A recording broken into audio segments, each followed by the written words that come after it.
Good day and welcome to this video lecture about algebra. In this video lecture, I will discuss how to find the slope of the line.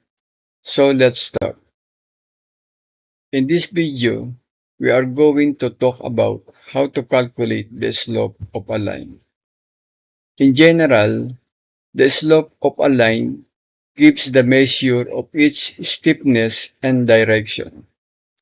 Now we have a formula to be used. So the slope, we call it as small m, is equal to change in y divided by the change in x.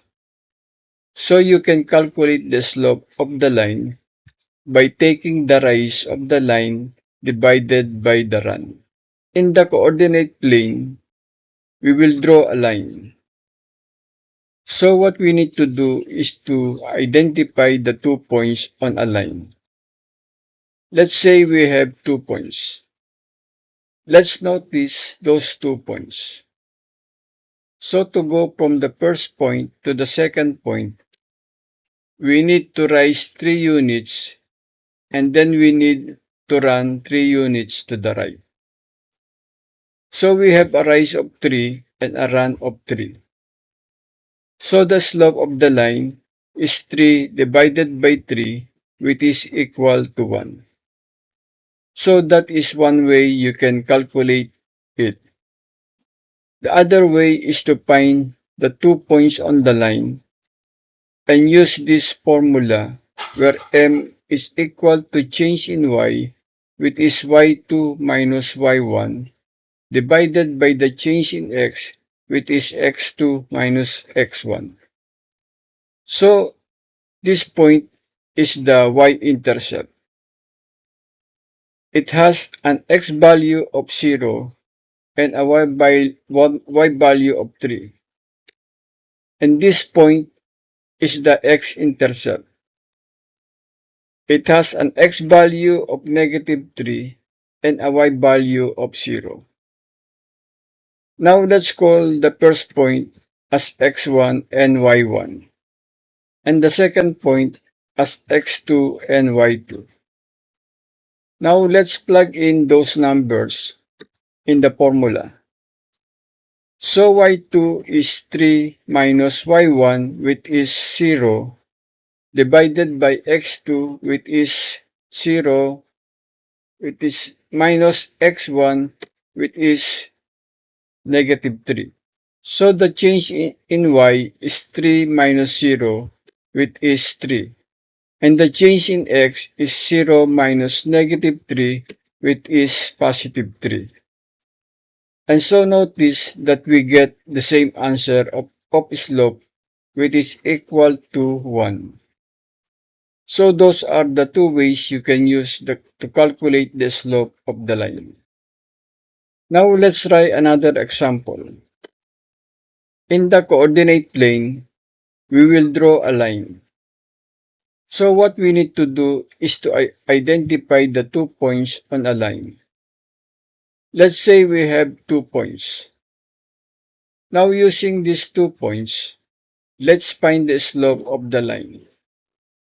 Now let's calculate it by using the formula. Slope m is equal to rise over run.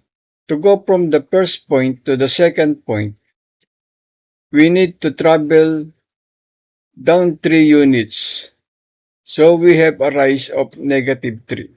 And then we need to run 4 units to the right to reach the second point. So we have a run of +4.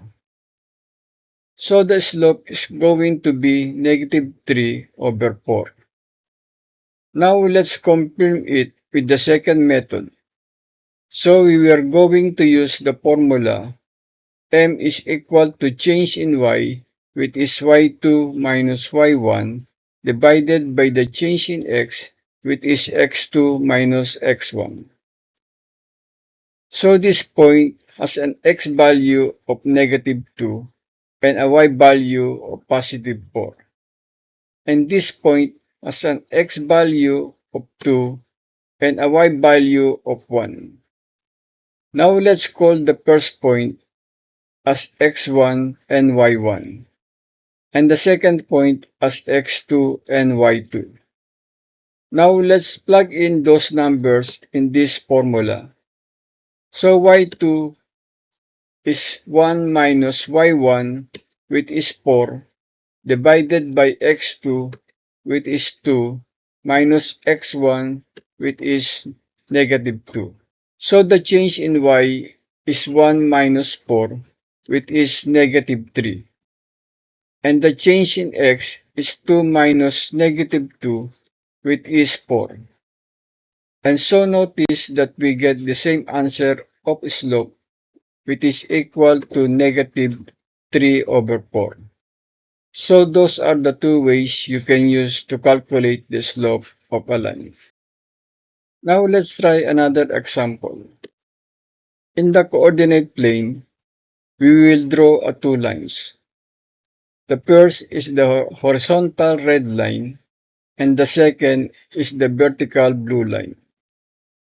Keep in mind that the slope of horizontal lines is always 0, while the slope of vertical lines is undefined. Now let's discuss about the reason why the slope is 0 or undefined. So we will use the rise over run, and we are going to highlight 2 points on the horizontal line. To go from the first point to the second point, you are not going up or going down. So there is no rise. It means that the rise is 0. The run will vary. It could be positive 1 unit. If you could choose two other points, the run could be 2, 3, or 4. But it does not matter what the run is because 0 divided by any number, for example 1, is always equal to 0. So the slope for any horizontal line is always equal to 0, even if you are going to use the other method. Let's say if we have these 2 points. The first point is 1, 4, and the other point is 3, 4. So using the formula of slope, y2 minus y1 over x2 minus x1. Now let's call the first point as x1 and y1, and the second point as x2 and y2. Now let's plug in those numbers in this formula.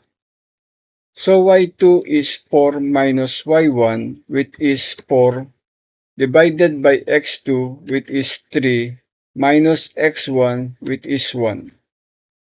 So notice that for the horizontal line, y2 and y1 will always be the same.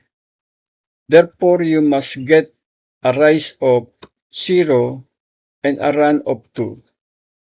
So the slope is going to be 0. So keep that in mind that the slope for any horizontal line is always 0. Now what about a vertical line? Now going back to a horizontal line, the reason why the slope is 0 is because the rise is always 0. That is the case for the horizontal line. For the vertical line, this time the run is going to be 0.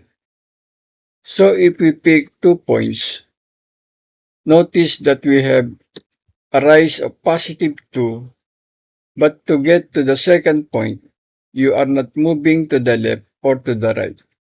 You are only going up, so the run is 0. Whenever you have a 0 in the denominator of a fraction, the value is undefined. So the slope for any vertical line will always be undefined.